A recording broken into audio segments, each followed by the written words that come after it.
안녕하세요. 사연에 빠진 아의 DJ 민영입니다.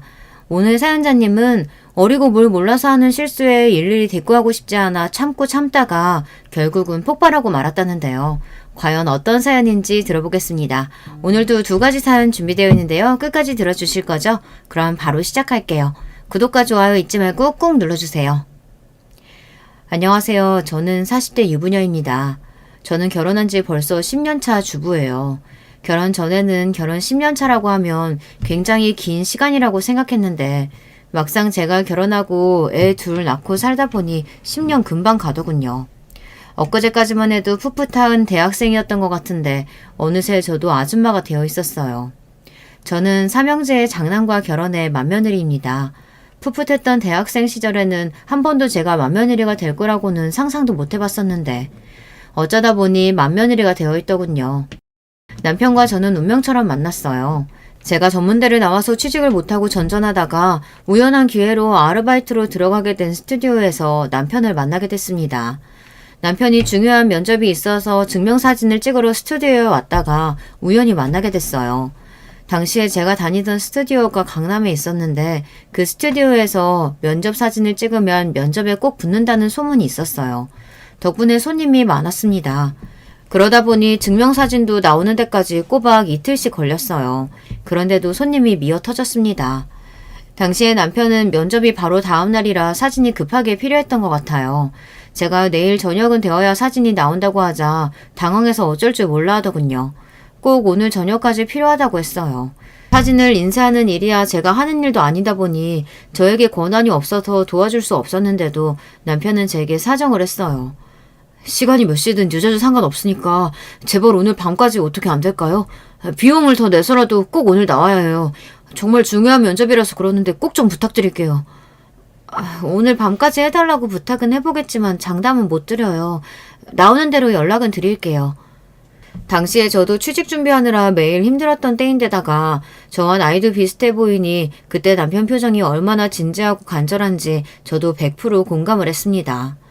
그러다 보니 저도 모르게 마음이 동해서 사진이 나오기까지 스튜디오에서 기다리다가 사진이 나오자마자 정말 바로 연락을 해줬습니다. 남편은 늦게라도 연락을 준 저에게 고맙다면서 꼭 보답하고 싶다고 했어요. 저도 그런 남편이 싫지 않아 남편의 이야기에 그러자고 덥석 대답을 해버렸습니다. 얼마 뒤 남편이 스튜디오까지 찾아왔어요. 남편은 저희 스튜디오에서 찍은 사진으로 대기업에 입사했대요. 남편은 고맙다면서 저에게 인사를 했습니다. 그러고는 저에게 밥을 사겠다고 했어요. 그날의 인연으로 저와 남편은 결혼까지 이어지게 됐습니다. 그때까지만 해도 제가 남편과 결혼해서 아이를 둘 시간을 낳게 될 줄은 꿈에도 몰랐어요. 사실 저는 남편과 결혼 전까지 아이 생각은 일절 해본 적도 없었습니다. 아예 애를 낳지 않겠다는 게 아니라 제가 임신해서 아이를 낳아 키운다는 걸 상상해 본 적이 없었어요. 그런데 결혼 날짜를 잡고 결혼 준비를 하다 보니 시부모님께서 굉장히 보수적이고 특이한 분들이라는 걸 알게 됐어요. 결혼식도 올리기 전부터 제가 결혼 이후 며느리로서 어떻게 살아야 하는지 마음대로 정해주시는데 기가 막혔습니다.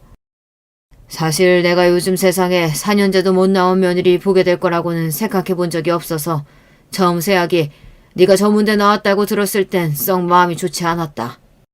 근데 내가 또 그렇게 학벌에만 목을 매는 속물 같은 사람은 아니야. 나도 시골 출신인데다가 초졸인데 서울 올라와서 이 정도로 성공했거든. 그래도 큰애 말이 네가 다니는 직장이 튼튼하다고 하니 내가 그 정도에서 만족하기로 했다. 결혼식 날짜를 잡고 인사를 드리러 갔을 때 시아버지께서는 저를 앞에다가 두고 전문대를 나온 건 마음에 안 들지만 직장이 탄탄하니 그거로 됐다고 하셨어요. 그러면서 과거의 일들을 장황하게 늘어놓으시는 시부모님, 두 분이 얼마나 열심히 살아서 그 자리까지 왔는지 끝도 없이 이야기하셨어요. 나랑 너희 시어머니 될 이 사람은 둘 다 10원 한 푼 없이 홀몸으로 서울에 올라와서 지금까지 악착같이 살아서 이 정도로 누리고 사는 거다. 그러니까 너희도 우리가 살아온 대로 쉬지 않고 부지런하게 살아야 한다. 그 정도만 지켜주면 나도 새아기 너를 우리 집 맏며느리로 인정하고 대해줄 테니 그런 줄 알고. 너희 시아버지가 거창하게 이야기해서 그렇지 사실 별거 없어.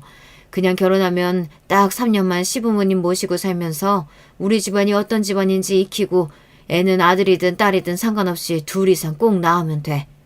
아참, 그리고 애 낳아도 일은 꼭 해야 한다. 요즘 세상에 남자 혼자 벌어서는 절대 애들 학비 감당 안 되니까. 시부모님은 당신들만의 규칙이 철저한 분들이었어요. 당신들이 평생 부모님 돌아가시기 전까지 모시고 사면서 애들도 키우고 일도 다 하셨대요. 왜 그렇게 남들은 힘들게 사느냐고 했다는데 시부모님은 두 분 다 본인들 인생에 100% 만족을 하신다고 했습니다. 그렇게 하루도 쉬지 않고 열심히 산 덕분에 지금의 성공을 이룰 수 있었다고요. 우리가 그렇게 안 살았으면 아들 셋을 어떻게 키웠겠어? 며느리로서 우리가 시키는 대로 성실하게만 살아주면 분가할 때 서울에 아파트 한 채랑 애 둘 교육비 정도는 대학 갈 때까지 꾹 지원해 줄 테니 돈 걱정은 하지 말아라. 듣다 보니 시부모님께서 이야기하신 규칙이라는 게 크게 어려운 일은 아닌 것 같았어요. 두 분이 평생 자식 셋을 키우면서 살아본 결과 꼭 필요한 조건들만 며느리인 저에게 요구하시는 거였어요. 내가 살아보니까 아무리 부부라도 서로 지켜야 할 선은 지키면서 살아야 안 싸우고 행복하게 사는 거야. 시부모든 장인 장모든 서로 비교하지 말고 존경하는 마음으로 모셔야 부부가 싸울 일이 없는 거고, 여자도 애 낳는다고 집에서 애만 보고 있으면 절로 심란해져서 괜히 남자 바가지 긁게 돼 있어. 우리가 말하는 것들은 다 너희 위에서 하는 이야기니까 기분 나쁘게 생각하지 말고 시키는 대로 해라. 저도 그때는 아직 어려서 온전히 시부모님의 마음을 이해하지 못했지만 나중에 자식들을 낳고 나니 시부모님이 하셨던 말씀이 무슨 소리인지 이해할 수 있었습니다. 부부가 온전히 서로를 이해하면서 살려면 서로의 부모도 공경하고 각자의 생활도 존중해야 한다는 이야기였죠. 시어머니는 종로에서 크게 한복집을 운영하시고 시아버지는 금은방을 운영하고 계셨어요. 결혼 전까지만 해도 두 분 다 오랫동안 장사를 하신 분들 정도로만 알았는데 결혼하고 보니 그게 다가 아니더군요. 알고 보니 금은방과 한복집이 있는 건물이 다 시부모님 건물이었어요. 두 분 다 젊어서부터 열심히 일해서 그 비싼 종로 땅에 건물을 2개나 가지고 계시더라고요. 처음엔 시부모님께서 하시는 말씀이 다 너무 뜬구름 잡는 이야기인 것 같아 이해가 되지 않았었는데요. 시부모님이 이뤄내신 것들을 점차 알게 되니 왜 그렇게 자식들에게까지 빡빡한 규칙들을 강요하시는지 알겠더라고요. 금은방이랑 한복집은 노년의 취미로 한다고밖에 생각할 수 없었어요. 건물 2채에서 나오는 월세가 어마어마하더라고요. 시부모님은 그 비싼 동네에 100평대의 주택에 사시면서 나중에 아들들이 결혼하면 주려고 투자해둔 재건축 아파트가 2채나 있으시더라고요.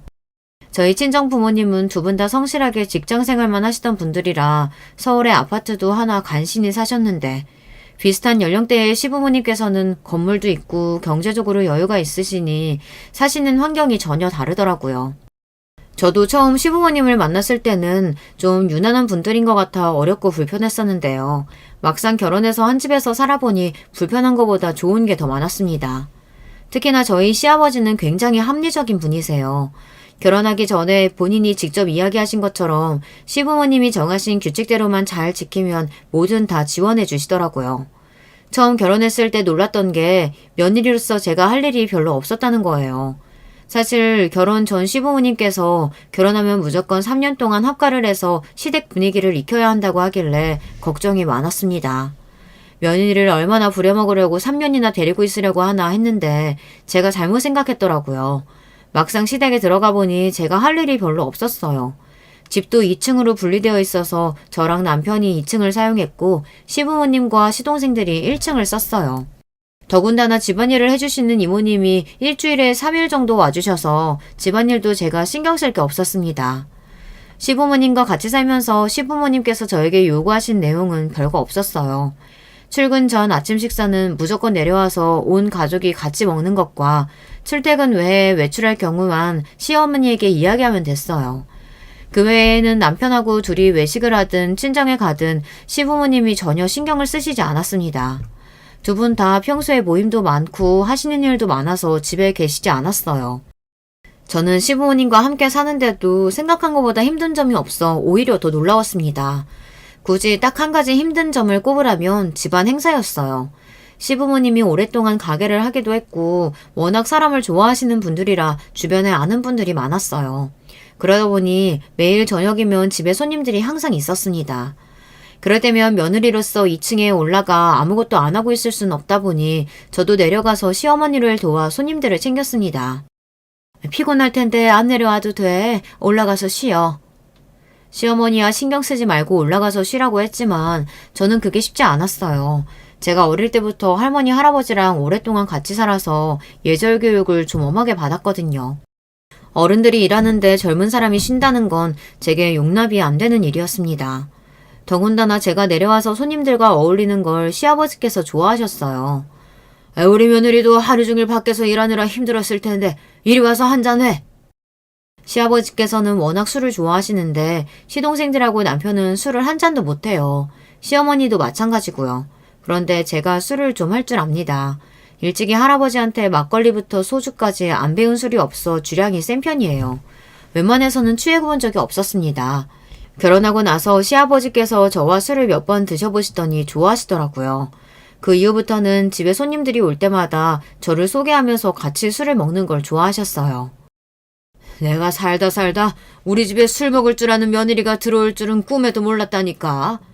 아들놈들이라고는 죄다 엄마만 닮아서 술은 입에도 한 잔 못 대는데 며느리가 이렇게 시원시원하게 같이 먹어주니 얼마나 고마운지 몰라. 평소에는 무뚝뚝하신 시아버지께서 술이 한 잔 들어가면 기분이 좋아지셔서 저를 항상 우리 며느리라고 부르셨어요. 시아버지께서 그러시는 게 좋아 저도 시아버지 손님들이 오시면 항상 같이 마시고 놀았습니다. 그러던 중 제가 첫 아이를 가졌어요. 그때를 생각하면 저는 아직도 마음이 뭉클해요. 제가 임신했다는 이야기를 했더니 시부모님께서 직접 파티도 열어주시고 용돈으로 300만 원이나 주셨거든요. 그때까지만 해도 마냥 좋기만 했습니다. 그런데 임신이라는 게 좋기만 한 일은 아니더군요. 첫애 임신했을 때 입덧으로 거의 6개월을 죽다 살아났어요. 그런 와중에도 출근은 해야 하니 냄새나는 지하철을 참고 다녔습니다. 사실 그때까지만 해도 시부모님을 원망하는 마음도 조금 있었어요. 저는 입덧 때문에 너무 힘들어서 하루하루가 고역이었는데 제 속도 모르고 시부모님께서 자꾸만 듣기 싫은 소리만 하셨거든요. 하루는 병원에서 뱃속의 아기가 아들이라는 이야기를 들은 뒤에요. 아이고 잘했다. 첫째는 든든한 아들이 좋지. 아무리 아들이 좋아도 엄마한테는 딸이 있어야 돼. 나 봐봐. 평생 남자들하고만 살아서 이렇게 외롭잖아. 뭘 걱정해. 우리 며느리는 당연히 둘째도 낳을 건데. 이왕이면 둘째는 꼭 딸이면 좋겠다. 저는 아들이고 딸이고 금방이라도 죽을 것처럼 너무 힘들었는데 시부모님은 첫째가 태어나기도 전부터 둘째 이야기를 하셨어요. 그때는 생각만 해도 너무 짜증났었는데 10개월 동안의 서름과 짜증을 한순간에 사라지게 만든 일이 있었습니다. 제가 첫 아이를 낳았을 때 시아버지께서 저에게 차를 사주셨습니다. 고생했다. 출산 선물로 뭘 해줄까 하다가 매일 배불러서 출퇴근하는 거 안쓰러워서 그냥 내 맘대로 차를 준비했어. 마음에 드냐? 애를 낳은 고통을 싹 잊을 만큼 너무 좋았습니다. 제가 20살이 되자마자 운전면허를 땄는데 돈이 없어서 차를 뽑지를 못했었거든요. 저희 시부모님은 그런 분들이었습니다. 고생에 대한 보답은 확실하게 해주시는 분들이었어요. 시부모님과 나름 애틋한 정을 쌓아가던 중 저는 3년을 채우지 못하고 2년 만에 시댁을 나오게 되었습니다. 마음 같아서는 3년이 아니라 몇 년 더 시댁에 살고 싶었는데 그럴 수가 없었어요. 때마침 시동생들이 차례차례 결혼을 했거든요. 둘째 시동생이랑 막내 시동생이 둘 다 서울대를 나와 한 사람은 연구원이고 한 사람은 교수예요. 시동생 둘 다 공부만 하다가 학교 동기를 만나 결혼까지 하게 됐습니다. 졸지야 한 집안에 서울대를 나온 사람이 넷이 됐어요. 사실 시댁에서 제가 주눅이 좀 드는 게 저만 빼고 다들 고학력자들이에요. 남편도 명문대를 나와 대기업에 다니고 있으니 전문대를 나온 건 저 하나였어요. 누가 굳이 제 앞에서 학벌 이야기를 하는 건 아니지만 저 혼자 나름대로 자격지심이 좀 있었어요. 결혼 전 시부모님을 처음 만났을 때 시아버지께서 은근히 제가 전문대에 나온 게 마음에 안 든다고 하셨으니까요. 물론 결혼한 지 벌써 몇 년이 됐고 아이도 있으니 이제 와서 그런 걸 신경 쓸 필요 없다고 생각하기는 하지만 저도 모르게 동서들을 만날 때면 주눅이 들고는 했습니다. 동서들이 차례로 결혼하면서 동서 둘 다 시댁에 들어가 살았어요. 알고 보니 동서 둘이 서울대 동문이기만 한 게 아니라 몇 년을 같이 학교를 겹치게 다닌 시기가 있어 서로 아는 사이였더라고요. 동서들이랑 저는 나이 차이가 좀 나요. 저는 결혼을 늦게 한 편이라 이미 40대였는데 동서들은 둘 다 이제 가 30이 넘었거든요. 그러다 보니 학력 차이뿐만이 아니라 세대 차이도 제법 났습니다. 더군다나 동서 둘은 같은 대학을 나온 데다가 같은 집에서 살다 보니 둘이 굉장히 가까웠습니다. 집안 행사가 있어서 만나면 저만 소외되는 느낌을 받았어요. 그러던 어느 날이었어요. 시아버지 생신이라 오랜만에 시댁에 갔는데 동서들은 어디 갔는지 보이지 않고 1층 주방에 어머님이랑 일하시는 이모님만 보이더라고요. 저는 동서들은 다들 어디 갔냐고 물었어요. 그러자 시어머니께서 하시는 이야기가 의외였습니다. 둘 다 공부만 한 애들이라 그런지 집안일은 통 할 줄을 몰라. 옆에 있으면 오히려 더 거슬려서 내가 둘 다 그냥 올라가 있으라고 했어. 저도 시어머니와 2년을 함께 살아서 시어머니 성격은 잘 알아요. 시어머님은 평생 혼자 다 알아서 하시면서 살아온 분이라 자식들에게 힘든 일은 일절 시키지 않는 분입니다. 그럴만하죠. 결혼하신 이후 한복집도 운영하시며 시부모님도 모시고 아들 셋을 키우셨으니까요. 그러다 보니 저랑 살 때에도 항상 아무것도 하지 말고 올라가서 쉬라는 말을 제일 많이 하셨어요. 며느리 일 시키려고 같이 사는 거 아니라고 하시면서요. 저야 옛날 사람이라 어른들이 하지 말라고 쉬라고 해도 알아서 거드는 세대지만 요즘 며느리들은 안 그런가 봐요. 동서들한테 인사라도 먼저 하려고 올라갔더니만 둘 다 2층 거실에 누워서 텔레비전을 보며 낄낄거리고 있더군요. 역시나 동서네들과 세대 차이가 느껴졌습니다. 어른들이 괜찮다고 누워서 쉬라고 하면 정말로 누워서 쉬나 보더라고요. 저는 애써 동서들에게 웃으며 인사하고 내려가서 같이 전이라도 좀 부치자고 먼저 이야기했어요. 1층 주방에 보니까 할 일 많더라. 우리 같이 내려가서 어머님 좀 도와드리자. 안 그래도 도와드리려고 했는데 어머님이 우리가 더 걸리적거린다고 올라가라고 하시더라고요. 일하는 이모님 있는데 우리까지 뭐하러 내려가요. 더군다나 아버님 입맛도 까다로우셔서 우리가 해봐야 맛없다고 투덜거리실 게 뻔해요. 동서들은 제 말에도 전혀 내려가 볼 생각이 없는 것 같았습니다. 저는 안 되겠다 싶어 저라도 내려가려고 했는데 동서들이 슬쩍 저더러 들으라는 식으로 중얼거리더라고요. 형님은 전을 조금 붙일 게 아니라 생신상을 아예 차려드려야 하는 거 아니에요? 맏아들이라고 제일 크고 좋은 아파트 받아서 이사하셨는데. 큰동서가 농담인 듯 말을 꺼냈지만 분명 그 말에 가시가 있었습니다. 동서 말이 틀린 건 아니에요. 시동생들이 결혼하면서 제가 분가하게 되자 시아버지께서 투자해 주셨던 아파트 중 평수가 가장 큰 아파트를 저희에게 증여해 주셨거든요. 형님은 좋겠다. 첫째 낳을 때 차도 사주셨다면서요? 형님 이야기 듣고 저 너무 부러워서 결혼하자마자 애 가지려고 노력하고 있잖아요. 둘째 낳으면 뭐 해주신다고 하세요? 첫째가 차면 둘째는 명품백? 동서들은 연신 결혼하고 나서 시아버지에게 뭘 받았느냐고만 물었습니다. 듣다 보니 괜히 민망하고 뻘쭘하더라고요. 그뿐만이 아닙니다. 동서들은 제가 생각한 느낌이 아니었어요. 저도 결혼하고 몇 년 동안 며느리는 저 혼자라 빨리 동서들이 생겼으면 했어요. 저는 친정에도 오빠만 있고 여자 형제가 없어 동서들이 생기면 자매처럼 같이 놀러도 가고 쇼핑도 같이 가고 싶었습니다. 그런데 그건 제 생각이더군요. 동서들은 저와 어울리고 싶어 하지 않는 것 같았어요. 시댁에 잠깐 일이 있어서 만나도 은근히 저를 소외시켰어요. 특히나 동서 둘이 같은 대학을 나왔다는 이야기를 자주 하며 겹치는 지인이 많다 보니 자기들끼리만 아는 이야기를 하며 제가 끼어들 틈을 주지 않았죠. 그런 일이 자주 있고 나서는 저도 굳이 동서들과 친해지려고 노력하지 않았어요. 사실 저도 당시에 애 둘 낳고 키우면서 직장 생활하느라 정신이 없었거든요. 시아버지께서 결혼 전에 정한 규칙 중 하나가 아이를 낳아도 일은 꼭 해야 한다는 거였습니다. 물론 그 규칙 때문에 억지로 일하는 건 아니었지만 힘든 순간이 한두 번이 아니었습니다. 그만큼 시부모님께서 챙겨주시기는 했어요. 일이 생길 때마다 시부모님이 애들을 봐주시기도 했고 아이들 교육비를 일체 다 시부모님이 지원해 주셨어요. 요즘 애들이 다들 영어 유치원에서 사립초등학교까지는 필수 코스라는데 우리 귀한 손주들도 그 코스대로 해야지. 돈 걱정은 하지 말고 할 수 있는 건 다 시켜. 그래. 요즘은 우리 애들 키울 때랑 달라서 수영도 해야 되고 악기도 한두 가지 할 줄 알아야 한다더라. 한 살이라도 어릴 때야 금방 배우니까 뭐든 알아봐. 요즘 엄마들 사이에서 애들 교육 제대로 시키려면 아빠의 무관심과 시부모님의 경제력이 필수라더니 우리 집이 딱 그 모습이었어요. 시부모님은 저와 남편이 성실하고 열심히 사는 만큼 저희 아이들에게 정성과 지원을 아끼지 않으셨습니다. 동서들도 시댁에서 분가에 나오면서 조카들을 낳았어요. 그런데 당시에 저한테 문제가 좀 있었습니다. 제가 둘째 낳고 몸이 좀 안 좋아서 갑상선에 간단한 수술을 좀 했어요. 그때 남편이 아무래도 걱정이 됐는지 일을 좀 쉬라고 해서 애들 낳고 처음으로 회사에 육아휴직을 내고 조금 쉬었습니다.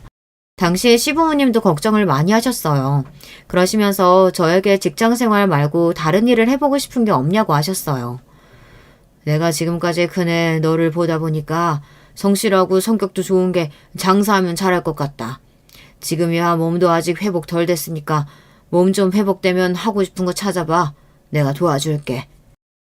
직장 다니는 거 말고는 생각해 본 적이 없었는데 아버님께서 그렇게 말씀해 주시니 저도 애들 아빠랑 한번 상의해 볼게요. 그래. 애들도 이제 제법 컸는데 언제까지 남의 밑에서 일만 할 거야? 푹 쉬면서 천천히 생각해 봐라. 시아버지의 제안에 저는 사실 놀랐습니다. 시부모님께서 아이 키우면서 엄마가 행복하려면 엄마도 자기 일이 있어야 한다고 항상 말씀하시기는 했지만 이 정도로 저를 생각해 주시는지는 몰랐어요. 그런데 그때 옆에 있던 동서들이 시아버지의 말씀에 입술을 삐죽이더니만 말을 끼어들였어요.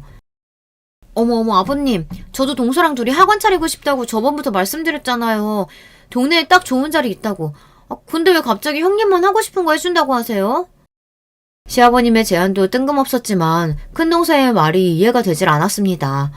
자식들이 일이 생길 때마다 시부모님이 지원해 주시는 게 당연한 일은 아닌데 시아버지께서 제가 조금 힘들다고 바로 도와주시겠다고 하시니 저는 사실 조금 부담됐어요. 그런 와중에 동사는 조카들을 낳은 이후부터 줄곧 시아버지께 학원을 차리고 싶다고 졸랐었나 보더라고요. 동서 둘 다 그 좋은 학벌을 가지고 제대로 된 직장 생활을 잘 못했어요. 대학 졸업하고 나서는 둘 다 대기업에 다녔었다는데 결혼할 당시에는 동기들과 창업 준비만 하다 무산되고 결혼하고 나서 둘 다 동네의 작은 학원에서 애들 수학을 가르쳤어요. 그것도 하기 싫은데 둘 다 억지로 다닌 거예요. 시아버지께서 며느리들이 애 낳아도 꼭 일을 해야 손주들 교육비를 지원해 주신다고 했으니 어쩔 수 없이 다닌 거죠. 그것도 나중에는 시부모님 앞에서는 다니는 척하며 동네 공부방에서 시간제로 일주일 서너 번 일하는 것 같더라고요. 그 사실을 진작부터 알았어도 저는 굳이 시부모님께 말씀드리지 않았어요. 저야 직장 다니는 게 좋아서 악착같이 버틴 거지만 동서들 생각은 다를 수 있으니까요. 저나 동서나 애 키우면서 학원에서 일하기 너무 힘들어요. 우리 학벌에 월급도 너무 적고요.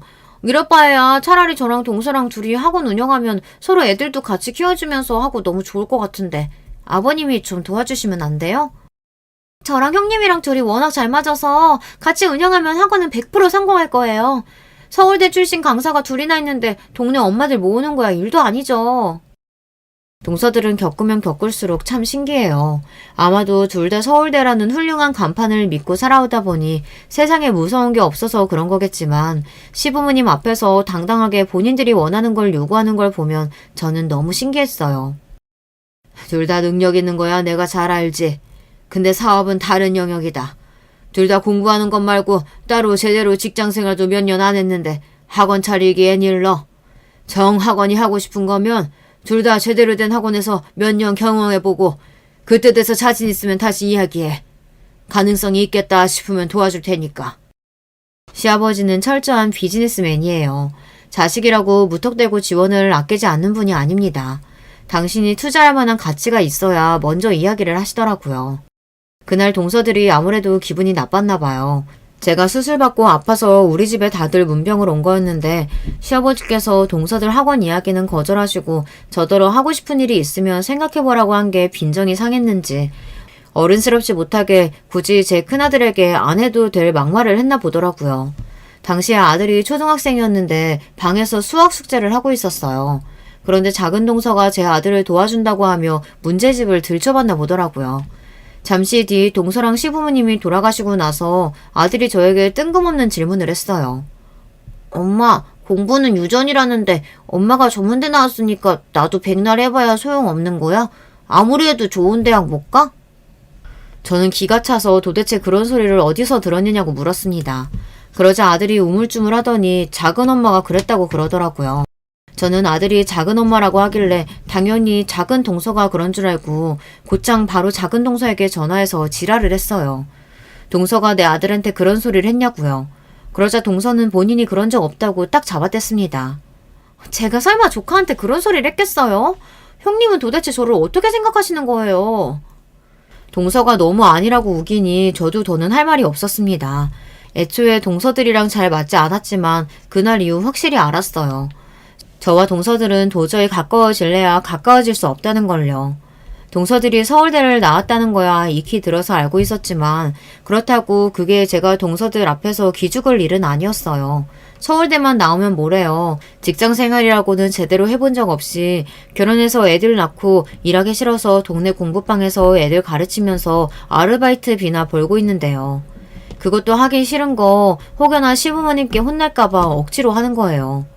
시부모님은 젊을 때는 여자든 남자든 무슨 일이 있어도 많이 벌든 적게 벌든 일을 해야 한다고 생각하시는 분들이라 며느리들도 일을 안 하면 일절 손주들 교육비를 지원해주지 않겠다고 하셨거든요. 동서들이 시부모님께 지원받기 위해 대충 일하는 척만 하고 있다는 걸 저는 알고 있었어요. 조카들이 한 번씩 이야기하는 걸 들어보면 동서 둘 다 일도 하다가 말다가 하는 것 같더라고요. 동서들이 일을 하든 말든 사실 저하고는 상관없습니다. 저야 시부모님이 하시는 이야기가 다 맞는 말이라고 생각했지만 동서들은 다르게 생각할 수도 있잖아요. 각자 알아서 사정에 따라 하면 되는 거라고 생각해요. 하지만 동서들 하는 짓이 자꾸만 제게 거슬리는 건 바로 저를 무시하는 행동들 때문에 그래요. 막내 동서가 결혼한 지 얼마 되지 않았을 때부터 큰 동서랑 둘이 같은 서울대 출신이라고 쿵짝이 맞아 은근 저를 따돌렸거든요. 같이 있을 때 할 이야기도 많은데 꼭 자기들끼리만 아는 학교 이야기를 하고 교수님 이야기를 했어요. 저는 전혀 모르는 이야기들이다 보니 끼어들 수도 없는데 말이죠. 그럴 때면 꼭 마지막엔 저를 생각해주는 척해요.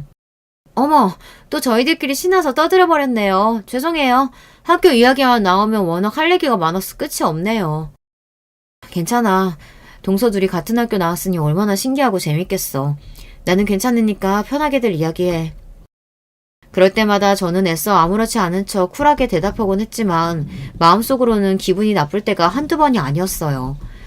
그냥 자기들끼리 학교 이야기나 하고 교수들 이야기나 하는 정도면 저도 그냥 웃어 넘기고 말죠. 그런데 꼭 대학 이야기가 나오면 결국엔 전문대를 나온 저를 무시하는 말을 하곤 했어요. 저는 전문대 나온 사람들 보면 사실 이해가 안 됐어요. 어차피 전문대는 개나 소나 다 가는 대학인데 그럴 바엔 차라리 그냥 대학 안 나오고 고졸로 바로 취직하는 게 시간 낭비도 안 하고 더 나은 거 아닌가 해서요. 맞아. 어차피 나오나마나 한 학교에 비싼 등록금까지 내고 뭐하러 다니는지 몰라. 그냥 똥통 정문대 출신으로 바로 취직하기 무서우니까 뭐 돈이라도 내고 놀러 다니는 거 아니겠어? 공부만 한 사람들이라 그런지 동서들이 말하는 걸 보면 가끔 너무 배려심이라고는 없이 이야기할 때가 있었어요. 전문대를 나온 제가 버젓이 옆에 있는데도 아랑곳하지 않고 마치 서울에 있는 4년대 대학만 진짜 대학이고 나머지는 대학도 아닌 것처럼 무시하곤 했어요. 처음에는 저도 그러려니 넘어갔어요. 제가 공부 안 해서 별 볼 일 없는 전문대를 나온 것도 사실이고 동서들이 서울대를 나온 게 대단한 것도 사실이니까요. 그런 와중에 동서들이 결국은 선을 넘고야 말았습니다. 제가 지금까지 참아준 것도 모르고 그날은 아주 작정하고 제 속을 뒤집었어요. 발단은 이랬습니다. 큰 동서랑 작은 동서 애들이 같은 유치원에 다녀요. 조카들 다니는 유치원 친구 엄마 중에 유독 동서를 싫어하는 애엄마가 하나 있었어요. 가끔 그 엄마 이야기가 나오면 둘 다 흥분해서 욕을 하더라고요. 오늘 애 데리러 오는데 입은 옷 보셨어요? 애엄마가 무슨 옷을 그렇게 화려하게 입고 다녀요? 나는 무슨 파티라도 가는 줄 알았어요. 남편이 힘들게 남의 입 들여다보면서 번 돈으로 여자가 사치 부리는 거지 뭐. 집에서 일도 안 하고 노는 여자가 무슨 그렇게 비싼 명품만 입는지 몰라. 정말 꼴 보기 싫다니까. 저야 모르는 사람이니 옆에서 듣고만 있었지만 잠깐 들어도 동서들이 왜 그렇게 싫어하는지 알겠더군요. 그 집 아빠가 치과 의사이고 그 집 엄마가 꽤 화려한 스타일이니 셈이 나서 싫어하는 거였어요. 그런데 최근에 또 그 엄마랑 일이 조금 있었나 보더라고요. 하필이면 그 집 애랑 큰동선의 조카랑 생일이 똑같아서 같은 날 생일 파티를 잡았답니다. 그런데 그 의사 아빠네 집 애가 동네에서 비싸기로 유명한 고급 식당 룸을 빌려 애들을 초대했다네요. 동선에는 그냥 동네 작은 키즈 카페를 빌려 하기로 했는데 서로 친구들이 겹치다 보니 다들 큰동서 조카 생일 파티가 아니라 의사 남편을 둔 집 아이 생일 파티에 가겠다고 했나 봐요. 그 일로 실망한 조카가 집에 와서 매일 울었나 봐요. 준서도 이유리 생일 파티 간다고 하고 오세연도 이유리 생일 파티 간대. 거기가 식당도 더 크고 좋다고. 이러다가 내 생일 파티 아무도 안 오는 거 아니야? 하나밖에 없는 애가 속이 상해서 눈물을 펑펑 쏟으니 큰 동서가 많이 당황했나 봐요. 동서는 곧바로 그 유리 엄마라는 사람에게 연락했답니다. 그러고는 따지듯 물었대요. 꼭 같은 날 생일 파티를 해야 하는 거냐고요. 우리 주아가 먼저 그날 생일 파티 한다고 애들한테 초대장 다 보내놨는데 갑자기 우리가 같은 날 생일 파티 한다고 해버리는 바람에 친구들까지 곤란한가 봐요. 우리가 먼저 이야기한 거니까 유리네가 날짜 바꾸는 거 어때요? 동서 성격에 많이 참고 이야기하는 걸 거예요. 평소 성격 같으면 왜 굳이 같은 날 예약했느냐고 난리를 쳤을 수도 있는데 그래도 자식 일이 엮여 있으니 막말은 하지 말아야지 싶어나 보더라고요. 그런데 상대방 엄마도 보통이 아닌지 동서의 말에 코웃음을 쳤답니다. 주아 엄마 되게 웃긴다. 누가 먼저 이야기한 게 뭐가 중요해요? 애들 생일 파티인데 친구들이 서로 가고 싶은 파티에 알아서 가는 거지. 우리 유리 생일 파티하는 식당은 워낙 예약하기 힘든 식당이라 이제 와서 날짜 못 바꿔. 굳이 같은 날짜라 의식되면 주한애가 날짜 바꾸면 되잖아요. 그 집 엄마가 잘난 척하며 꿈쩍도 안 하자 동서가 기분이 상했나 봐요. 그 일을 작은 동서와 제 앞에서 이야기를 하며 혼자 흥분해서 아무 말이나 막 하더라고요. 그 옆에네 결혼 전까지 이름도 없는 전문대 나와서 피부과에서 상담이나 했다더니만 의사 남편 좀 잘 만났다고 잘난 척하는데 정말 재수없어서 봐줄 수가 없더라니까. 그래서 괜히 사람 볼 때 학벌 보는 게 아니라니까요. 배운 게 없으니까 자기 자식 일에 창피한 줄도 모르고 그렇게 자기 말이 맞다고 우기는 거죠. 그 여자 분명히 일부러 주아랑 같은 날로 잡았을 거예요. 원래 평소에도 형님이 자기 남편이랑 같은 서울대 나왔다고 되게 의식하고 그랬잖아요. 큰동서랑 작은동서는 언제 봐도 둘이 죽이 척척 맞았습니다. 저는 듣다 동서들 하는 이야기가 듣기 싫어 괜히 고개를 돌리며 한마디 했습니다. 이미 다 예약한 거라 날짜 바꾸기는 아무래도 힘들어서 그런 거겠지. 설마 주아 생일 파티 망치려고 그러는 거겠어? 애들끼리 서로 친구고 계속 볼 사람들인데 애들 일로 얼굴 붉혀봐 뭐해. 저는 가만히 있기 뭐해서 그냥 한 이야기였는데 동서들은 제 말이 거슬렸나 봐요. 순간 표정이 싹 바뀌더군요. 어머, 형님이 몰라서 그래요. 그 여자 평소에도 작은 형님 서울대 나온 거 가지고 의식하면서 자꾸 재수없게 굴었다니까요. 분명 일부러 주아 생일 파티 맞춰서 예약한 거예요. 굳이 확인도 안 되는 일을 나쁘게만 생각할 거 뭐 있어. 그런 식으로 생각하면 끝도 없지. 동서들 하는 소리가 듣기 싫어서 저도 일부러 퉁명스럽게 말했습니다. 별일도 아닌 거 가지고 작은 동서와 큰 동서 편을 드는 것도 꼴보기 싫었거든요. 그때였어요. 큰 동서가 들릴 듯 말 듯 작은 소리로 작은 동서 귀에다가 수근거렸습니다. 제 앞에서 둘이 귓속말 하는 것도 기분 나쁜데 굳이 또 그 말이 제 귀에도 어렴풋이 들렸어요.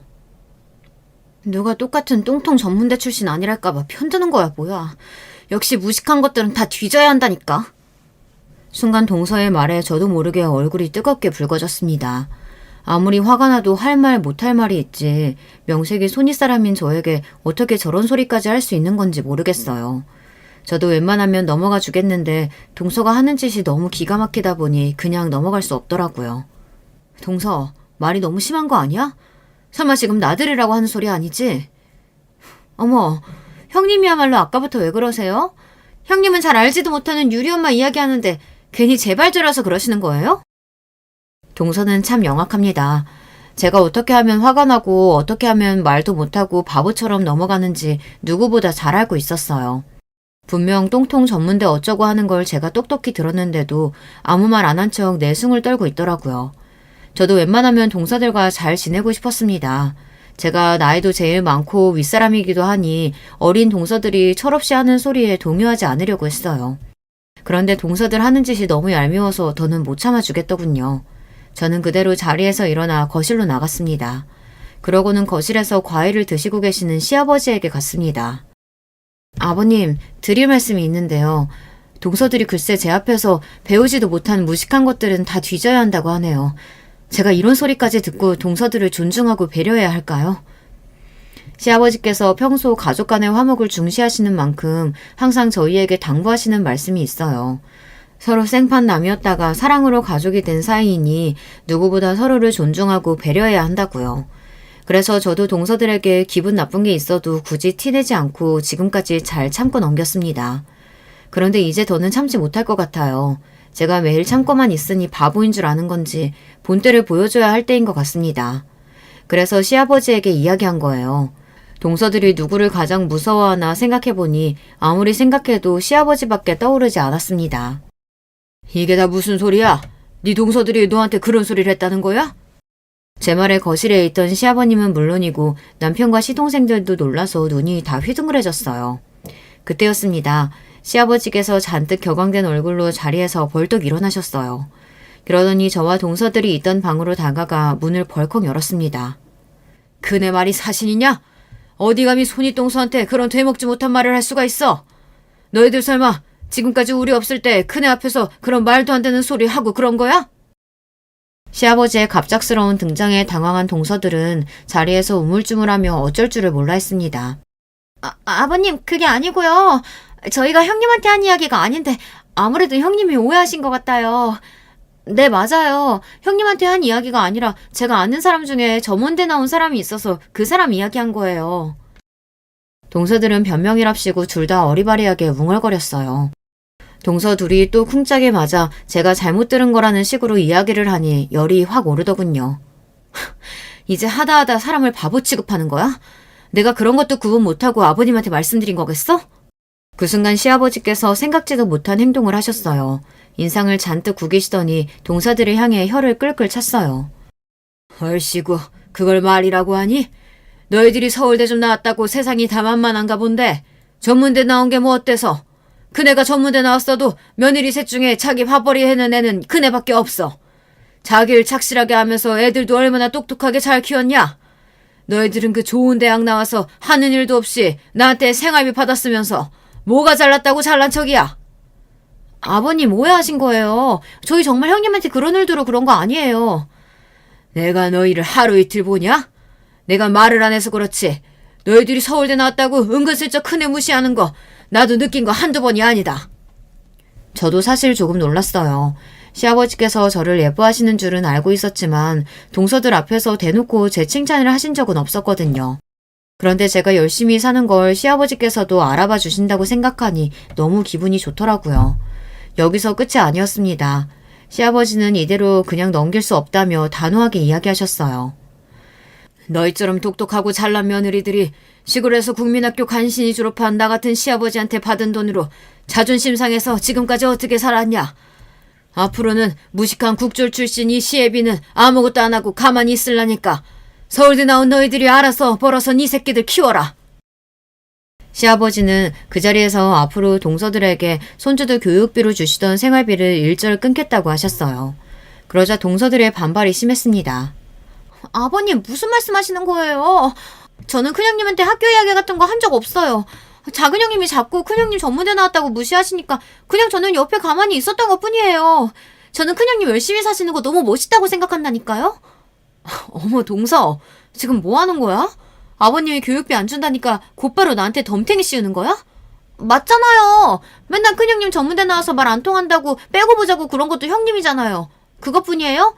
저번에 큰형님 애들 다 큰형님 닮아서 공부 못한다고 애들 앞에서 이야기한 것도 큰형님이었잖아요. 어머, 세상에 믿을 사람 없다더니 내가 말할 때 옆에서 훈수 두고 더한 소리 한 게 누군데 이래. 아버님 계신 데서 내가 다 까발릴까? 동서들은 하다하다 시아버지 앞에서 둘이 싸우고 가관이 아니었습니다. 가만 보면 저런 사람들이 어떻게 우리나라에서 제일 좋은 대학을 나왔나 싶어요. 에휴 시끄러워. 서울대 나면 뭐 하냐. 어른이 있든 말든 이렇게 무식한 짓거리를 하는데 나 한 번 뱉은 말은 절대 안 바꾸는 거 알지? 다음 달부터 바로 교육비 지원 없으니까 그런 줄 알아. 시아버지는 한 번 더 단호하게 이야기했습니다. 그러고는 동서들과 시동생들에게 꼴도 보기 싫으니 집으로 돌아가라고 하셨어요. 동서들은 그 와중에도 자기들이 뭘 잘못했는지도 모르고 둘이 티격태격 싸우다가 주방에 계시는 시어머니에게 달려가 도와달라고 애원했어요. 하지만 소용없었습니다.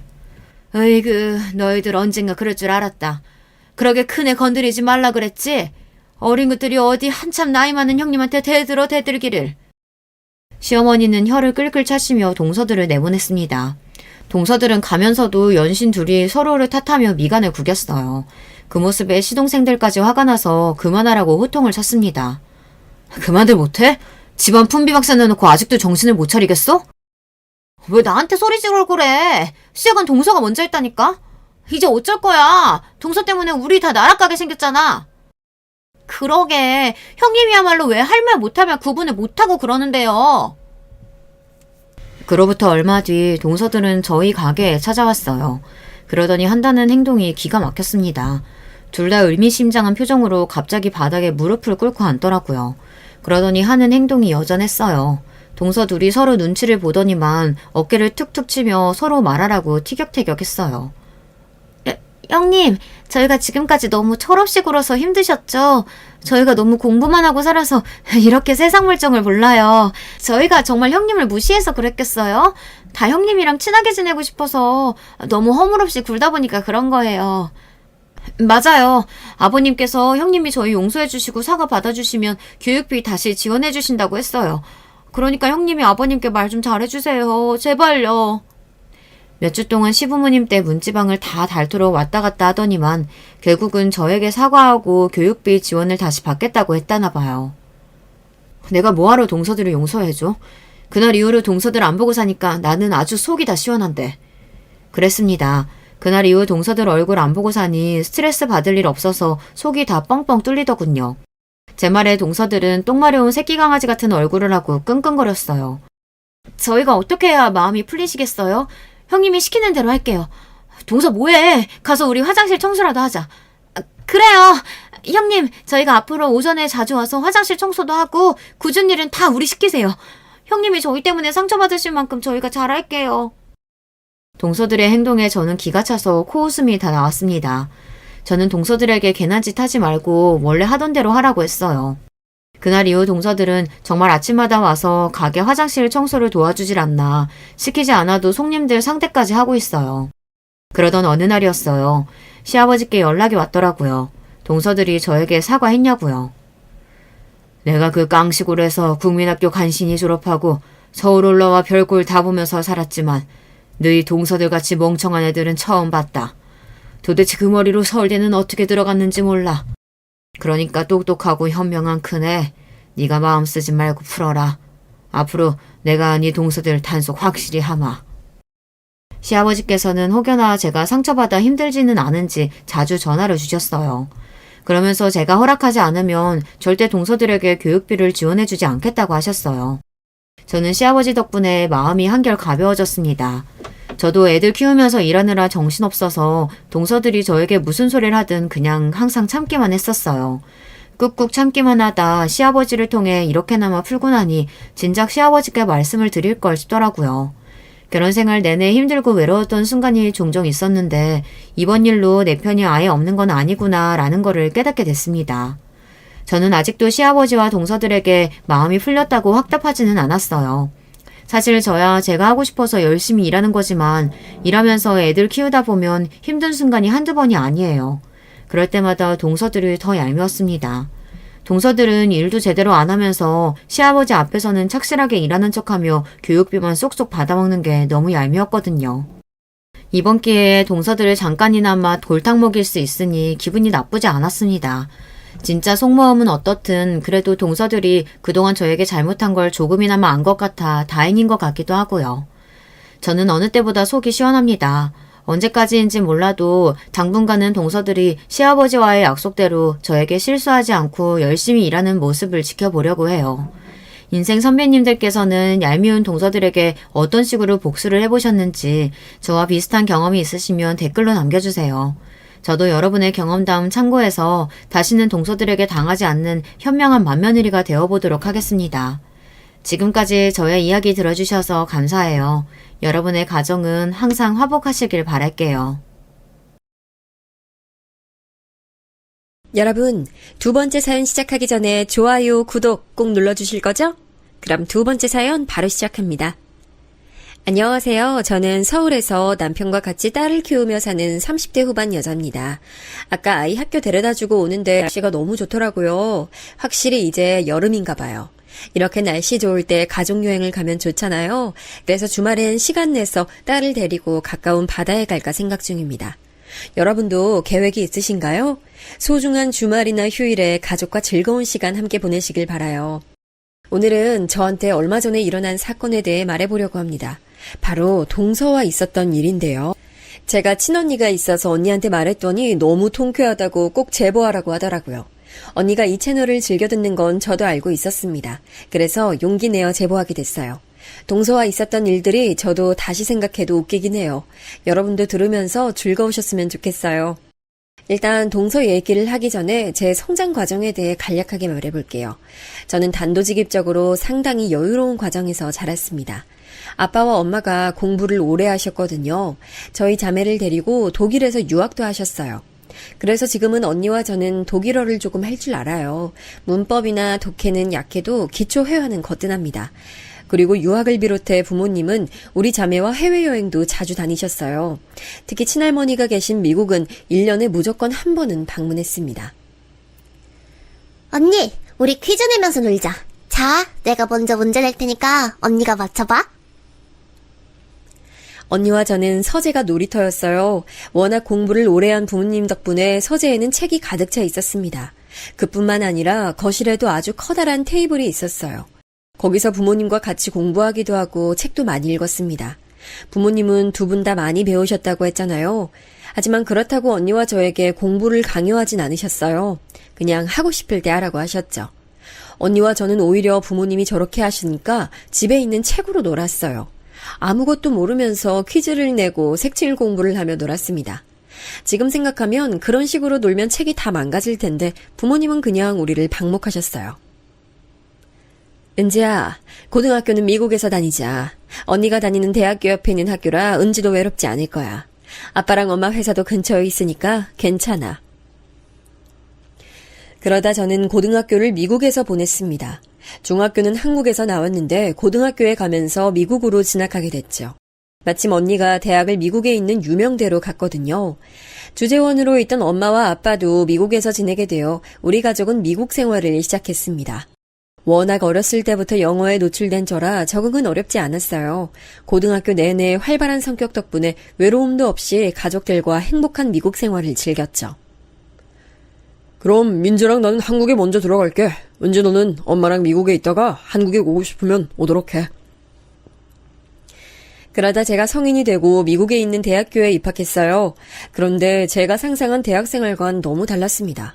흥미를 느끼지 못했어요. 적성에도 맞지 않았고 또 한국을 떠난 지 꽤 됐잖아요. 그래서 한국에 있는 친구들도 보고 싶었죠. 그래서 자퇴하고 한국으로 갔습니다. 이때 부모님과 많이 다퉜지만 결국 자식 이기는 부모 없다고 하죠. 부모님도 제 편을 들어주셨어요. 제가 한국에서 대학을 나오고 싶다고 했거든요. 그래서 그런 제 의견을 존중해 주셨습니다. 그렇게 한국에 도착한 저는 일단 아빠와 언니가 사는 집으로 갔어요. 아빠는 그때 교수로 재직 중이셨어요. 언니는 아빠 밑에서 연구원으로 활동 중이었죠. 그래서 집에 있다 심심하면 아빠 언니가 있는 연구실로 자주 놀러 갔어요. 은지야, 온 김에 그거 자료 복사 좀 해줘. 아, 머리 아파. 신경 쓸 게 너무 많다. 좀 도와줄래? 언니, 아빠랑 잠깐 회의 다녀올게. 알겠어. 복사하고 책상 정리도 해놓을게. 언니랑 아빠는 걱정하지 말고 다녀와. 아빠와 언니는 중요한 논문을 작성하고 있었어요. 그래서 제가 놀러가면 간단한 복사나 책 정리를 부탁했죠. 저야 어릴 때부터 아빠가 전공한 분야의 책을 언니와 보고 자랐잖아요. 그래서 복사부터 시작해서 간단한 수식 정리나 자료 정리를 도와주곤 했습니다. 그렇게 한동안 아빠 연구실로 매일같이 드나들었어요. 그러다 우연히 지금 남편을 학교에서 만났습니다. 남편은 농구선수였는데 아빠가 재직 중인 학교가 농구부가 유명했어요. 우연히 간 농구장에서 만나 연애를 시작했습니다. 야, 근데 너 승현이랑 결혼할 건 아니지? 아빠는 옛날 사람이라 네가 운동선수랑 결혼한다고 하면 안 좋아할걸? 나한테도 그렇게 마음에 든다고 말하지 않았어. 아직 우리 나이도 어린데 무슨 결혼이야. 언니가 오히려 너무 깊게 생각하는 거 아니야? 난 그리고 한국에서 계속 살지 않을지도 모르잖아. 저는 남편과 연애할 때는 결혼하게 될 거라고는 생각도 못했어요. 그리고 슬슬 엄마도 한국에 들어오시려고 했거든요. 엄마한테 한국에서 대학을 가겠다고 했으니 그 약속도 지켜야 했죠. 부모님도 남편의 존재를 알고 있었는데 그렇게 반기진 않으셨습니다. 왜냐하면 언니가 그때 마침 졸업했는데 형부도 배울 만큼 배운 똑똑한 사람이었거든요. 하필 서울대를 졸업하고 박사과정을 밟는 사람이었습니다. 집안 형편이나 분위기도 우리 집과 매우 비슷했죠. 그래서 형부를 많이 반기셨어요. 근데 제가 만나던 사람은 운동하는 사람이니 그렇게 좋아하진 않으셨습니다. 그렇다고 운동하면 다 무식하다고 생각하거나 그런 건 전혀 아니에요. 그냥 우리 집과 비슷한 분위기였으면 좋겠다고 생각한 거죠. 무튼 그래서 저는 남편과 결혼하게 될 줄은 꿈에도 모르고 연애를 하고 있었어요. 그러던 어느 날이었습니다. 이상하게 몸이 좋지 않은 날이 지속됐어요. 계속 졸리기도 하고 음식도 자꾸 입에 들어가더라고요. 그리고 가장 결정적으로 생리도 밀렸습니다. 직감적으로 순간 머릿속에 혹시 임신 아닐까 하는 생각이 들었어요. 바로 병원으로 갔습니다. 축하드려요. 임신 맞습니다. 지금 3달 정도 되셨네요. 네? 임신이요? 선생님, 다시 한 번만 봐주세요. 제가 진짜 임신한 게 맞나요? 네, 맞습니다. 지금 여기 들어보시겠어요? 아기 심장 뛰는 소리. 들리시죠? 임신 확실합니다. 너무 청천벽력 같은 소리라 믿기지 않았어요. 너무 어린 나이였고 대학도 가지 않은 상태였으니까요. 그런데 아기 심장 소리를 들어보신 분들은 아실 텐데 막상 소리를 들으니 지우기도 쉽지 않았습니다. 저는 모성애라는 게 전혀 없는 줄 알았거든요. 그래서 언니가 아기가 생기면 모성애가 생긴다는 말을 들었을 때 코웃음을 치기도 했죠. 그런데 막상 제가 직접 귀로 들으니 아기를 지운다는 건 말도 안 됐죠.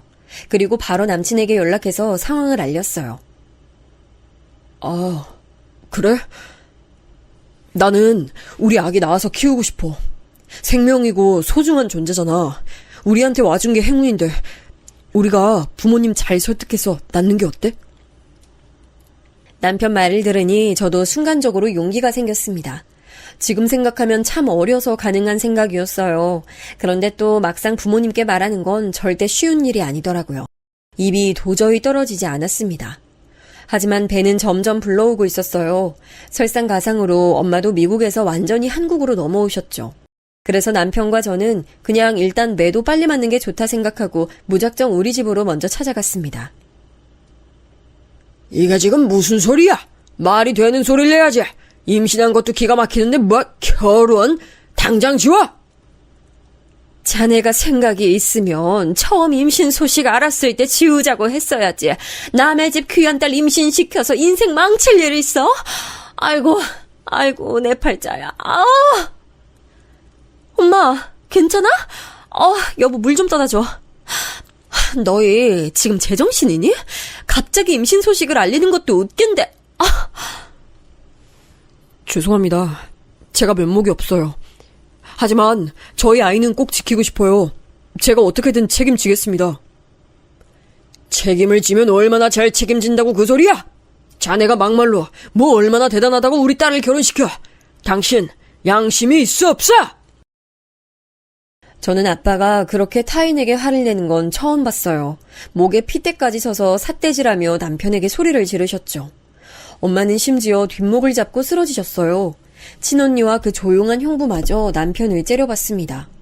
반응이 안 좋을 거란 건 예상했는데 이 정도일 줄은 전혀 몰랐어요. 남편은 계속 고개를 숙여 죄송하다는 말을 했습니다. 그런데 이상하게 이렇게 가족들이 반대하니 저는 더 아이를 지키고 싶더라고요. 머리를 밀어버리던가 해야지. 밖에 아예 못 나가게. 대학 간다며. 대학은 무슨 지금 인생이 꼬이게 생겼잖아. 내가 이러라고 너 애지중지 키웠어? 아빠랑 엄마랑 언니랑 그래. 다 속상한 거 알겠어. 근데 나는 절대 못 줘. 이야기 내가 끝까지 지킬 거야. 가족들과 처음이자 마지막으로 큰 소리를 내며 싸웠던 날이 바로 저날이에요. 그렇게 싸우고 한동안 엄마는 저와 눈도 안 마주쳤습니다. 아이를 지을 게 아니면 아예 말도 걸지 말라고 하셨죠. 하지만 저도 고집이 만만치 않거든요. 그래서 끝까지 버텼습니다. 그리고 몰래 시댁에도 인사하러 갔어요. 당황스럽긴 해요. 아들에게 미리 들어서 사정은 알겠는데, 아휴. 우리 아들도 그렇고 아가씨도 그렇고 아직 너무 어려서 걱정이 됩니다. 아기가 아기를 낳는다는데 아유 이게 또 딸 가진 부모랑 아들 가진 부모 입장이 다르니까 참. 시부모님은 대놓고 우리 부모님처럼 역정을 내진 않으셨어요. 다만 계속 우리 부모님 눈치가 보인다고 하셨습니다. 당연히 결혼에 대해 긍정적으로 말씀하진 않으셨죠. 남편과 저는 이때도 우리는 아이를 키우겠다고 확고한 의지를 보여드렸습니다. 결국 어떻게 됐냐고요? 자식 이기는 부모 없다잖아요. 결국 저는 아이를 낳았습니다. 후기로 갈수록 심하게 배가 불러서 결혼식은 못했어요. 동네 창피해서 차마 나도 말을 못하겠어. 입양도 생각해봐. 아직 이르니까 혼인신고도 하지 말고. 알겠어? 그냥 일단 조용히 살아. 엄마는 내가 그렇게 창피해? 아기 키우고 나중에 대학 가도 늦지 않아. 엄마가 날 그런 식으로 대하면 나 너무 속상해. 엄마야말로 속상해. 네가 어떻게 엄마한테 이러니? 언니처럼 정상적인 사람하고 연애해서 결혼하고 아기 낳으면 엄마가 뭐라 해? 부모님과는 꾸준히 갈등이 있었어요. 엄마는 심지어 태어날 우리 아이를 입양 보낼 생각도 하셨습니다. 사실 부모님의 반대가 매우 심했던 건 바로 시댁의 경제적 형편 때문이었어요. 시댁은 안타깝게도 잘 사는 집은 아니었습니다. 남편에게 나중에 듣기론 운동도 집에 돈이 있어야 성공할 수 있다 하더라고요. 남편은 타고나게 키가 컸고 실력이 좋아 그나마 버티고 있었던 거라고 했습니다. 시부모님은 갑자기 생긴 아이 때문에 우리가 살림을 합치게 됐으니 서울에 있는 집을 바로 마련해주진 못하셨어요. 우리 부모님은 제가 출산한 이후에도 남편을 여전히 마음에 들어하지 않으셨죠. 그래서 결국 제가 시댁에 들어가 살게 됐습니다. 시부모님은 옛날 분들이라 고지식한 면모가 있긴 했어요. 그렇다고 심하게 시집살이를 시키진 않으셨습니다. 오히려 집안일은 두 분이 전적으로 담당하셨어요. 남편에겐 동생이 한 명 있었는데 남자였어요. 도련님은 그때 고등학생이었습니다. 운동 쪽으로 나간 남편과 달리 도련님은 공부를 매우 잘했어요. 그래서 온 가족이 도련님 눈치를 봐야 했죠. 형수님, 애기 우는 거 좀 달래주세요. 저 집에서 도저히 집중이 안 되잖아요. 울음소리가 얼마나 거슬리는지 아세요? 아, 죄송해요. 금방 그치게 할게요. 달랜다고 달래는데, 시끄럽죠. 저 공부 잘하는 거 아시죠? 성적에 예민하잖아요. 형수님도 아시면서. 도련님은 학업 스트레스가 이만저만이 아니었는지 저에게 매번 불만을 표출했어요. 어찌나 눈치가 보였는지 모릅니다. 시부모님도 저에게 시집살이를 안 시키는데 신우이도 아닌 미성년자 도련님의 눈치 때문에 제가 많이 힘들었던 기억이 나네요. 아기는 딸이었습니다. 우리 친정 부모님은 아기가 태어나고 시간이 지나자 점점 태도가 변하셨어요. 분명히 아이를 지우라고 하고 입양 보내라고 했었는데 아이가 커가면서 아이를 받아들이기 시작하셨습니다. 예쁘긴 하네. 아유, 너 어렸을 때랑 웃는 얼굴이 너무 똑같다. 역시 딸 아니랄까봐. 아유, 그래, 뭐 필요한 거 있으면 말해. 엄마와 아빠는 제가 대학에 가지도 않고 바로 아기를 키우는 게 안타까우셨나 봐요. 당신들이 나서서 제 일도 구해주셨어요. 어릴 때부터 아버지 서재에서 워낙 전공 분야 지식을 쌓기도 했고 또 아이가 생기기 전에 사무보조 일도 했었잖아요. 그래서 집에서도 할 수 있는 간단한 문서 일을 마련해 주셨습니다. 시댁에서 아버지 연구에 대한 기초작업 일을 하며 저도 생활비를 벌었죠. 남편이 아직 학생이라 일이 없었거든요. 친정 부모님은 조금씩 마음이 풀리기 시작한 뒤로 넌지시 독립을 제안하셨습니다. 김서방하고 따로 둘이 나와서 살래? 돈은 엄마랑 아빠가 보태줄게. 네가 편한 방향으로 생각해봐. 부담 가지지 말고. 알겠지?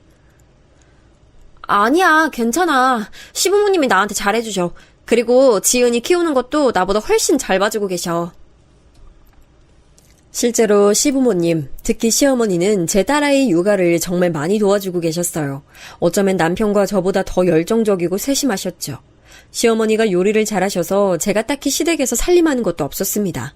청소나 빨래는 시아버지가 다 하고 계셨거든요. 우리가 해준 것도 없는데 아가 네가 몸이라도 편해야 하지 않겠니? 난 네가 우리 집이라고 생각하고 편하게 있었으면 좋겠어. 그렇게 말씀해 주시니까 제가 너무 감사하죠. 지은이 육아도 두 분이 거의 다 해주시니까요. 그렇게 저는 시댁살이가 힘들지 않았습니다. 친정에서 도움을 주겠다고 해도 나가지 않은 이유가 바로 이것 때문이었죠. 또 남편이 졸업하고 선수 생활을 시작하면서는 더욱 분가 생각이 없었어요. 아무래도 운동선수라 제가 내조할 일이 많았거든요. 경기에 따라다니고 그러면 시간이 부족했습니다. 제가 제 일도 있으니 많은 육아에 신경을 쓰기 힘들 때마다 시부모님이 많은 도움을 주셨죠. 그리고 그렇게 살면서 시간이 흘러 도련님이 대학에 갔고 졸업하고 바로 취업하더니 결혼한다고 동서를 데려왔어요. 분명히 제가 처음에 결혼할 때 미성년자였는데 어느새 커서 결혼한다고 하니까 감회가 새로웠습니다. 제가 영어 강사로 일하고 있어서 영어는 자신 있어요. 해외파는 아니고 국내에서 공부했는데 저처럼 잘하기 쉽지 않다고 원장님이 말씀하셨어요. 저도 그 말에 전적으로 동의해요. 어머님, 아버님, 혹시 해외 가실 일 있으시면 저 데리고 가세요. 제가 통역해 드릴게요. 동서의 첫인상은 굉장히 자신감에 차 있었어요. 당당하고 자신에 대해 뽐내는 걸 자연스럽게 하더라고요. 영어 강사로 일한다던데 굳이 거기서 제가 영어를 잘한다는 사실을 알리진 않았습니다. 남편은 제가 영어를 잘하는 걸 알고 있었는데 시부모님은 잘 모르셨어요. 결혼도 아이가 생겨 얼떨결에 결혼식도 없이 살게 된 경우라 우리 집안에 대해 잘 모르셨습니다. 워낙 무던한 시부모님 덕분에 동서는 결혼 허락도 쉽게 받았어요. 그런데 동서는 보면 볼수록 신기한 사람이었습니다. 형님, 혹시 아까 부엌에 있던 에어버, 사과요. 사과 못 보셨어요? 제가 밥 먹고 후식으로 먹으려고 했거든요. 나이프, 칼은 있는데, 어디 갔지? 동서는 본인이 영어를 잘한다는 자부심이 굉장히 강했어요. 그래서 일상생활에서 말할 때도 단어에 영어를 꼭 섞어 말했습니다. 사실 속으로 많이 웃겼어요. 어린 시절과 고등학교까지 해외에서 나온 제가 듣기엔 너무 부족한 실력이었거든요. 그래도 티를 내면 민망하니까 혼자 속으로 넘겼습니다. 동서와 갈등을 일으키기도 싫었거든요. 그런데 저는 시댁살이를 하고 있었으니 자꾸 보게 되더라고요. 동서는 허영심도 좀 강한 편이었어요. 예를 들어 친언니가 자기가 사용하지 않는다며 제게 명품백을 하나 줬을 때가 있었어요. 언니는 워낙 형부도 잘 사는 편이라 가방이 많았습니다. 근데 저는 명품에 관심이 없기도 했고 또 남편이나 제 벌이가 높은 편이 아니니 가방이 없었어요. 야, 넌 무슨 그래도 명품 가방은 하나 정도 있어야 나중에 결혼식 갈 때 쓰지. 언니 집에 가방 많으니까 이거 하나 가져.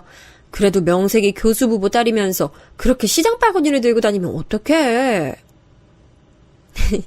언니, 나는 근데 이런 명품에 관심이 없어. 그리고 뭐 어때? 교수부모님이어도 내가 대학도 못 나왔잖아. 말이 나와서 그러는데 너 이제 지은이도 어느 정도 컸잖아. 수능 봐서 대학 가는 거 어때? 일단 입학하고 졸업하면 그 뒤는 엄마랑 아빠가 알아서 해주실 텐데. 진짜 관심 없어? 언니 말을 듣고 곰곰이 집에 와서 생각했어요. 남편이 선수 생활을 언제까지 할 수 있을지도 몰랐거든요. 또 현실적으로 아이가 크면서 들어가는 돈도 만만치 않았습니다. 시부모님은 경제적으로 우리 부부에게 도움을 주실 수 있는 형편은 전혀 아니었어요. 남편도 완전히 잘 나가는 선수는 아니었으니 현실적으로 제가 대학에 가서 취직하는 게 어쩌면 좋은 방법이었습니다. 그래서 다소 충동적으로 서점에 가서 수능 대비책을 구입했어요. 일단 그래도 책 보면서 공부는 해보려고. 올해가 아니어도 내년도 있으니까. 내가 공부해서 대학 가면 당신한테도 도움 될 수 있잖아. 부모님도 내가 지은이 낳으면서 대학 못 가서 거기에 대한 아쉬움도 커 보이고. 당신 하고 싶은 대로 해. 나도 당신이 결혼하면서 인생 계획이 틀어진 것에 대해서 항상 죄책감 있었거든. 만약에 대학 가면 그때 슬슬 우리도 독립하자. 남편도 저에게 응원한다고 해줬어요. 시부모님도 제 얘기를 듣더니 제가 편한 대로 다 하라고 하셨죠. 그래서 저는 집에 수능 관련 책을 사놓았는데 이 사소한 계기가 동서와 저의 관계에 큰 파장을 일으킬 줄은 상상도 못했습니다. 앞서 말했듯 동서는 자기에 대한 자부심이 굉장한 사람이었어요. 사실 서방님은 어려서부터 공부를 잘했다고 했잖아요. 그래서 대학도 국내에서 손꼽히는 명문대를 졸업했습니다. 동서와 서방님의 공통점이 있다면 둘 다 학벌주의가 굉장히 심하다는 거였어요. 둘 다 직업이 학원 강사라서 더욱 대학 서열에 민감한 사람들이었죠. 서방님도 본인이 집안에서 제일 똑똑해서 주목을 많이 받았으니 공부에 대한 집착이 강했거든요. 그런데 동서는 서방님보다도 더 심했습니다. 이 동네 학군도 나쁘진 않아요. 근데 제가 일하는 학원은 전국구로 유명하잖아요. 그래서 제 수업 들으라고 부산이랑 제주도에서도 오고 그래요. 대한민국이 워낙 입시가 중요하고 또 대학 이름이 중요하잖아요. 대학이라는 게 성실함을 반영하는 지표고 저도 뭐 그랬지만. 동서는 예전부터 유독 대학이 거론되면 말이 심하게 길어지곤 했어요. 자기가 고등학교 3학년 학생들을 대상으로 대학 입시 강사로 일하고 있으니까요. 그걸 알아서 저는 일부러 수능 관련해서 동서와 서방님 앞에서 말을 꺼내지 않고 있었습니다. 그런데 정말 우연히 어느 명절날이었어요. 동서가 옷을 갈아입겠다고 안방을 잠시 들어간다고 하더라고요.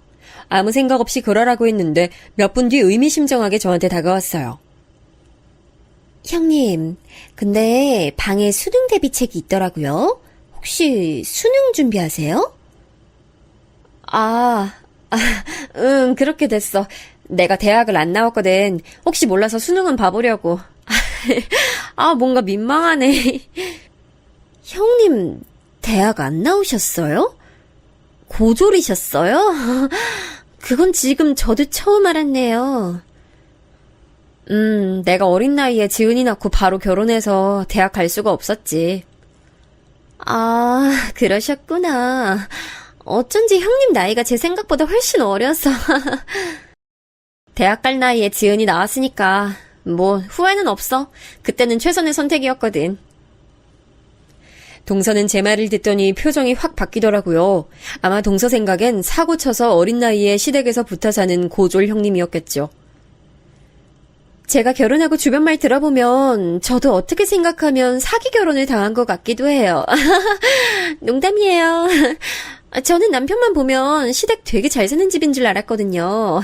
근데 이렇게 평범한 집안에 형수는 고졸인 줄은 몰랐네.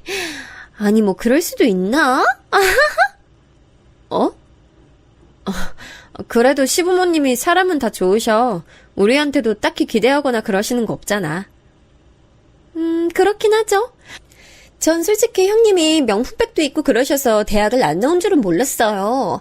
그런데 아주버님도 운동하셔서 지은님 나중에 고등학생 되면 우리 학원 보내세요. 남편하고 저랑 전담으로 봐드릴게요. 안 그래도 남편이 자기가 지은이 때문에 공부하기 힘들었다고 했었거든요. 전 그 말이 무슨 말인가 했는데. 동서는 아마 오해를 한 것 같아요. 제가 능력도 없이 어릴 때 사고 쳐서 시댁에 빌부터 사는데 철없이 명품백을 사서 들고 다니는 사람으로 생각하는 것 같았죠. 그런데 그렇다고 제가 나서서 해명할 필요는 없었습니다. 그냥 그러고 싶지 않았어요. 그리고 아예 틀린 말도 아니니까 그냥 무시했습니다. 그리고 그 뒤로 동서의 은근한 무시가 조금 반복됐어요. 언제는 가족끼리 다 같이 바다에 놀러 갔는데요. 시부모님을 모시고 강원도 해안가로 놀러 갔습니다. 강릉으로 갔는데 강릉이 관광도시잖아요. 그래서 외국인 관광객도 많았습니다. 딸은 예전부터 외국인을 보면 신기해했거든요. 그날도 우리가 갔던 식당 옆에 외국인이 앉아 있었어요. 우와, 엄마 외국인이야. 나는 외국인 실제로 보면 너무 신기해. 나도 영어 잘하면 나중에 외국인들하고 말할 수 있겠지? 그러게, 외국인이다. 나중에 지은이도 영어 자유롭게 할 수 있으면 말 걸어봐. 저는 제가 이미 영어를 잘해도 딸에게는 영어 공부를 강요하지 않았습니다. 왜냐하면 강요하는 순간 하기 싫어질 수도 있잖아요. 그래서 나중에 본인이 원하면 시킬 생각이었어요. 실제로 딸은 외국인을 신기해했지 영어에 관심이 많은 건 아니었거든요. 그런데 동서가 갑자기 미묘한 웃음을 짓더니 딸에게 말했습니다. 지은아, 하고 싶은 말 있어? 뭐 말하고 싶으면 말해봐. 작은 엄마가 영어 가르치잖아. 이 정도는 가능하지. 그러면서 저를 쳐다보더라고요. 순간 기분이 되게 이상했어요. 그런데 시부모님이 있기도 했고 또 저를 무시한 건 아니니까 넘겼습니다. 이 뒤로도 이런 미묘한 순간들이 몇 번이나 반복됐죠. 같이 텔레비전을 보다가 영어 관련 내용이 나오면 동서는 빠지지 않고 나섰어요. 한국말이랑 영어는 달라서 의미 전달이 조금 차이가 있어요. 외국인들 발음하고 한국인들 발음 다른 것도 입모양에 따라 다른 거고요. 나중엔 도대체 무슨 말을 하고 싶은 건지도 모르겠더라고요. 저런 말에 반박하는 것도 웃기고 그래서 그냥 냅뒀어요. 그러다 사건이 하나 터졌습니다. 동서가 어느 날 저에게 전화로 연락이 왔어요. 형님, 명품 가방 혹시 이번 주말에 쓰세요? 제가 결혼식 갈 일이 있어서요. 한 번만 빌려주시면 안 될까요? 깨끗이 쓰고 드릴게요. 아, 알겠어. 그럼 그날 와서 빌려가. 나 어차피 잘 안 들어. 네, 그럼 토요일에 제가 시댁으로 갈게요. 빌려주셔서 감사해요. 동서가 언니가 준 제 명품 가방을 들겠다고 하더라고요. 동서는 심지어 그날 결혼식을 간다며 저에게 시조카까지 맡기고 갔습니다. 시조카는 돌쟁이라 제가 한눈 팔 수도 없었거든요. 그런데 중요한 자리라고 맡기고 가니 어쩔 수 없이 돌봐줬죠. 하필이면 시부모님도 그날따라 시골에 가신다고 자리를 비우셨어요. 그래서 혼자 우리 딸과 시조카를 동시에 보느라 얼마나 힘들었는지 모릅니다. 남편도 훈련이 있어 집에 없었거든요. 그런데 분명히 늦어도 3시면 온다고 했던 동서는 제가 아이들에게 저녁을 먹일 때까지 오지 않았어요. 훈련 갔던 남편이 올 때까지 돌아오지 않았죠. 전화를 몇 번을 했는데 받지도 않더라고요. 결국 저녁 9시가 돼서야 동서는 시댁으로 찾아왔습니다. 그런데 동서는 멀쩡한 정신이 아니었어요. 잔뜩 술에 취해 모르는 사람이 부축해서 겨우 왔더라고요. 아이씨, 그러니까, 형님은 고졸이잖아요. 근데, 저보다 걱정이 없는 것 같아요, 인생이. 술주정하는 모습을 보고 한숨이 나왔어요. 남편도 옆에서 재수 씨를 데려가라고 서방님에게 전화를 걸었죠. 그런데 한 가지 이상한 점이 있었습니다. 바로 동서가 빌려간 제 가방이 없었어요. 동서, 혹시 내 가방은 어딨어? 아니, 결혼식 가서 얼마나 마신 거야. 내 가방은 그거 우리 친언니가 나 준 거야.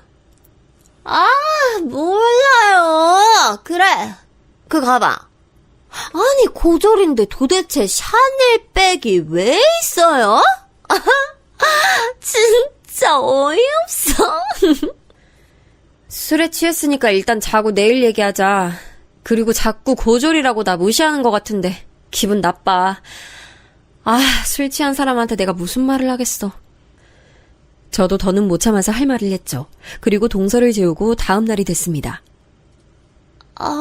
형님, 저 기억이 하나도 안 나요.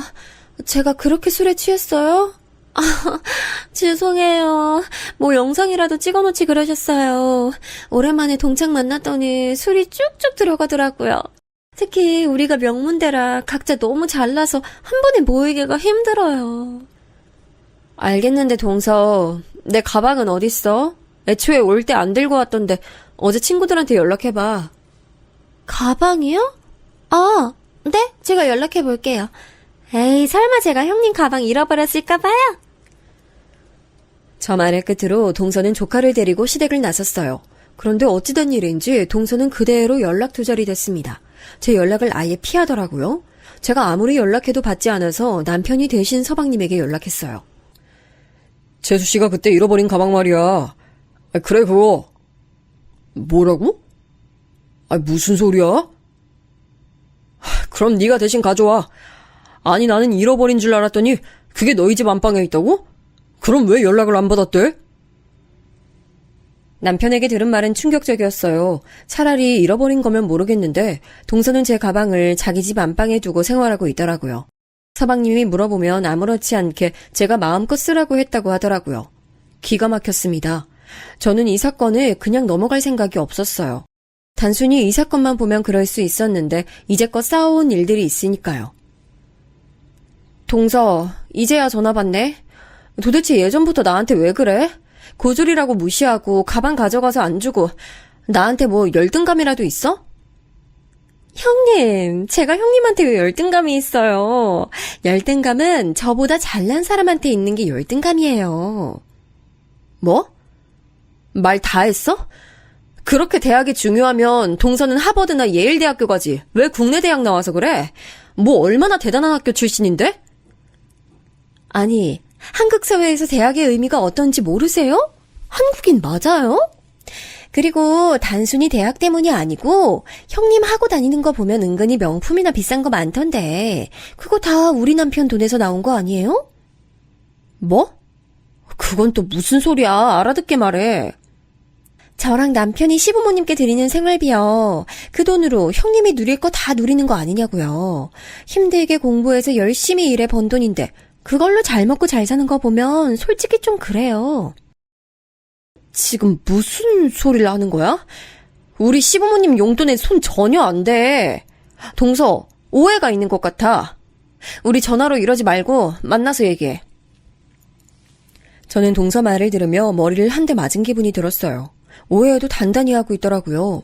동서는 제가 대학도 나오지 않았는데 자기들 돈으로 명품도 사고 비싼 옷을 입는 줄 알았던 거죠. 하지만 그건 완전히 동서의 착각이었습니다.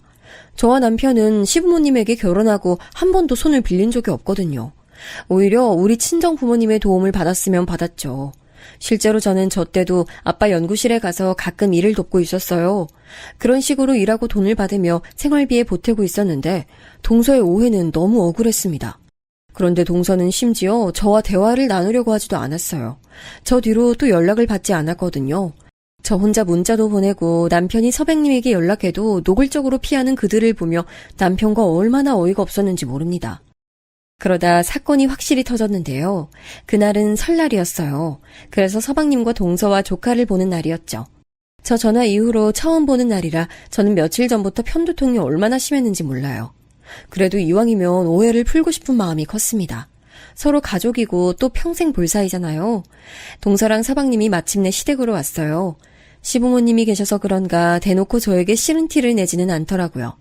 그런데 동서가 안방으로 가는 게 보여 따라갔더니 제 가방을 침대에 올려놓더라고요. 그래도 제가 분위기를 풀어보려고 했는데 저는 제 눈이 잘못된 줄 알았습니다. 아니 동서, 가방이 왜 이래? 이거 완전 시장 바구니보다 못한 상태잖아. 아, 예준이가 놀다 그랬어요. 죄송해요. 그게 다야? 아니, 명품 가방에 누가 이렇게 얼룩덜룩하게 색연필로 낙서를 내? 죄송하다고 했잖아요. 저는 형님하고 더 감정 상하고 싶지 않은데. 형님 왜 그러세요? 그건 내가 할 말이야. 나야말로 동서랑 잘 지내고 싶어. 근데 동서 태도가 너무 잘못한 사람 치고는 당당하잖아. 내가 이상한 거야? 동서와 언성이 높아지며 밖에 있는 시부모님 눈치가 보였어요.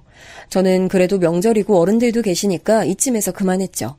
나중에 다시 말하려고 했습니다. 그러다 시부모님과 서방님과 남편이 큰 집에 다녀온다고 집을 나섰어요. 집에는 동서와 조카 그리고 저와 딸만 남았습니다. 그런데 우리만 남자 동서는 갑자기 영어 동화책을 거실로 가져왔어요. 예준아, 이리 와. 엄마랑 영어 공부하자. 이렇게 미리 해야 나중에 대학도 좋은 곳까지, 안 그래? 고졸로 살면 안 돼요. 동서, 지금 뭐라고 했어? 나 들으라고 한 말이야? 애들 앞에서도 이럴 거야?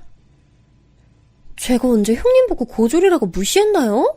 제가 제 아들한테 공부하라는 말도 못해요? 동서가 고졸 무시하는 거 하루 이틀도 아니잖아. 진짜 사람 적당히 무시해. 그리고 말 나와서 하는 말인데 동서 발음 진짜 별로야. 억지로 굴리는 거 내가 다 민망해. 저도 유치하게 나온 건 아는데 입을 멈출 수가 없더라고요. 그동안 억눌렀던 감정이 올라오기 시작했습니다. 그러자 동서도 얼굴이 새빨개진 채로 따졌어요. 저 지금 대학 입시 영어 강사예요. 고졸인 형님한테 발음 지적을 당해야 돼요? 고졸이 알파벳은 알아요? 파닉스는 알고 저한테 그러시는 거냐고요? 뭐? 알파벳? 파닉스? 나 고등학교 미국에서 나왔어. 지금 내 앞에서 영어로 우쭐대는 거야? 기가 막혀서 진짜. 그러면 저는 뭐 영국에서 나왔네요. 말론 누가 못해요? 됐어요. 그만해요. 동서가 먼저 시비 걸었으면서 뭘 그만해. 동서, 진짜 그렇게 살지 마. 저와 동서가 언성을 높이며 싸우니 딸과 조카가 울기 시작했어요. 순간 애들 앞인데 제가 너무했나 싶어 미안했죠. 저 뒤로 동서와 저는 냉전으로 식구들이 올 때까지 기다렸습니다. 속이 부글부글 끓었어요. 식구들이 집에 왔고 저와 동서는 티를 내지 않았습니다. 속으로만 다시는 동서를 상대도 하지 말아야지 생각했죠. 그리고 실제로 설날 이후로 서로 안부 연락도 하지 않았습니다. 3월엔 시아버지 생신이라 같이 한정식집에서 식사도 했는데 동서와 저는 눈도 마주치지 않았어요. 불편한 마음이었는데 제가 잘못한 건 없다고 생각해서 먼저 다가가지 않았습니다. 그러다 오늘 사연의 핵심인 사건이 터졌어요. 제가 아빠가 일하는 연구실에서 도움을 주고 있다고 했잖아요. 저도 이제 몇 년을 일해서 어느 정도 아는 게 많이 생겼습니다. 그래서 아빠와 언니도 저를 더 의지하기 시작했어요. 딸, 요즘 너무 바쁘다. 내일도 나올 수 있어? 마침 스승의 날이라 제자들이 찾아올 것 같아. 많이 바쁠 예정인데 도와줄 수 있을까? 알겠어. 지훈이 학교만 보내고 바로 갈게요. 아빠가 스승의 날이라 찾아오는 제자들이 많다며 제게 도움을 요청하셨어요. 아빠는 실제로 영향력도 강한 사람이고 다정해서 학생들이 졸업하고 계속 찾아왔거든요. 또 인맥이 매우 넓으세요. 그래서 제자들 취업 자리도 나서서 알아봐 주시죠. 그런 아빠에게 고맙다고 찾아오는 제자들이 많으니 기꺼이 가서 도와줬습니다. 그런데 저는 아빠 연구실에서 너무 놀라운 얼굴을 보게 됐어요. 동서? 동서... 아니, 여기 무슨 일이야? 형님? 형님이야말로 여기 무슨 일이세요? 아니, 아니, 그러니까 여기 대학교, 우리 아빠 연구실인데? 내가 예전부터 아빠 연구 돕고 있었어. 설마 동서... 우리 아빠 제자야? 형님이 정 교수님 따님이세요? 아이고, 미정이 왔니? 여기 우리 둘째 딸이야. 인사해. 아빠의 소개에 동서와 저는 서로 당황하기 시작했습니다. 알고 봤더니 동서는 아빠의 제자였어요. 그것도 지금 대형학원에서 일하는 것도 아빠가 원장님이랑 아는 사이라 추천으로 들어갔더라고요. 어안이 벙벙했습니다. 저보다 더 당황한 건 동서였죠. 얼굴이 새빨개져서 어쩔 줄 몰라 하더라고요. 제가 동서보다 빨리 결혼했고 또 사정상 동서 결혼식 때 우리 식구들이 오지 않았거든요. 워낙 간소하게 스몰 웨딩으로 해서 저와 남편만 참석했어요. 동서랑 제가 서로 사이가 좋으면 모르겠는데 그것도 아니라 서로 식구를 알지 못했죠. 사이 좋은 게 아니고 오히려 나빠서 사적인 얘기를 하지 않았을 지경이니까요. 우리 둘째 딸이 똑똑해서 날 많이 도와주고 있어. 애가 어릴 때부터 나 따라 외우고 했거든. 미국에서 고등학교를 나와 영어는 나보다 잘해. 그치. 나는 뭐 발음이나 파닉스, 알파벳 정도는 껌이지. 안 그래? 그건 네가 어릴 때부터 영국이나 호주도 다녀서 악센트를 나라별로 알잖아. 아니 내가 그래서 지은이도 여러 나라 데리고 다니라고 하잖아. 너처럼 영어 잘하면 이렇게 나중에 내 일도 도울 수 있고 말이야. 아니, 누가 나한테 알파벳은 아냐고 하더라? 나 고졸이잖아. 에? 아이 고졸이면 어때? 아빠랑 엄마가 너한테 대학 얘기해서 그래? 이제 안 그러잖아. 아이 수능 포기하라고 했더니 갑자기 그 얘기가 왜 나와?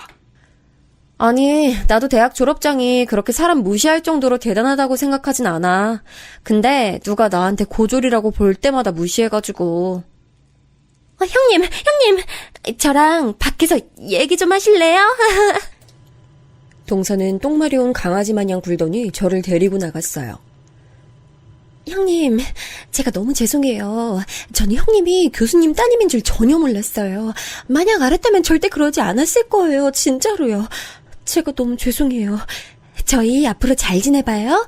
제가 형님 대접 제대로 해드릴게요. 동서는 그게 문제야. 내가 우리 아빠 딸이면 안 그랬다고? 그게 아니고 대학 학벌로 사람 무시하는 그 태도가 잘못된 거라고 생각 안 해봤어? 막말로 내가 솔직히 이런 말은 안 하려고 했는데 예준이 말이야. 동서 아들. 영어 발음 너무 이상해. 동서가 이상한 발음으로 말하니까 애도 이상하게 하더라.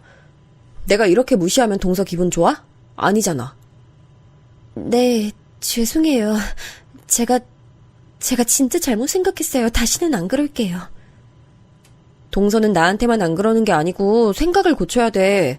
그런 식으로 살면 지금처럼 주변에 아무도 안 남아. 저 말을 하는데 어찌나 통쾌했는지 모릅니다. 그동안 동서는 저를 항상 내리깔을 봤거든요. 그런데 이제 제가 오히려 팔짱을 끼고 흰색 가운을 입고 동서를 위아래로 훑다니 기분이 너무 좋았습니다. 저 뒤로 어떻게 됐냐고요? 동서는 다시는 제 앞에서, 아니 시댁에서 영어 부심을 절대 부리지 않았어요. 예전 같았으면 텔레비전에 외국인만 나오면 동서 입에서 분명 자기가 영어 강사라서 아는데 외국인들은 어쩌고 말이 나왔을 텐데요. 이제는 아예 못 본 척을 하더라고요. 속으로 얼마나 통쾌했는지 모릅니다. 아니 그런 일이 있었어? 너를 고졸이라고 무시했다고? 참 사람 그렇게 안 봤는데 너무 무섭네. 아니, 내가 심지어 그 박 원장하고 친해서 소개한 건데 내 딸을 무시한 사람이라니. 안 그래도 학부 성적이 안 좋아서 취업 못하고 있었거든. 불쌍해서 소개했더니 안 되겠다. 내가 박 원장에게 말해야겠어. 우리 친정 식구들에게도 그동안 있었던 일을 쭉 말했어요. 내가 고졸이라고 그동안 무시당했었다 하니 가족들은 크게 화를 냈습니다. 특히 저를 많이 아끼는 아빠가 심하게 화를 내셨어요. 그리고 통쾌한 일이 일어났습니다. 형님, 제가 정말 너무 죄송해요. 다시는 그러지 않을게요. 저 그 학원 잘리면 그 정도 월급 받을 수 있는 곳이 없어요. 거기가 동종업계 최고 대우였거든요. 한 번만 봐주세요. 네? 형수님, 저도 이렇게 빌게요. 아내가 거기 그만두면 현실적으로 월급이 반은 깎여요. 그것까지 제가 신경 써야 하나요? 저는 고졸이라 생각이 짧아서 그렇게는 안 되겠어요. 직장은 알아서 해결하세요. 서방님이 만약 저에게 평소에 잘했으면 얼굴을 봐서라도 아빠에게 연락했을 거예요.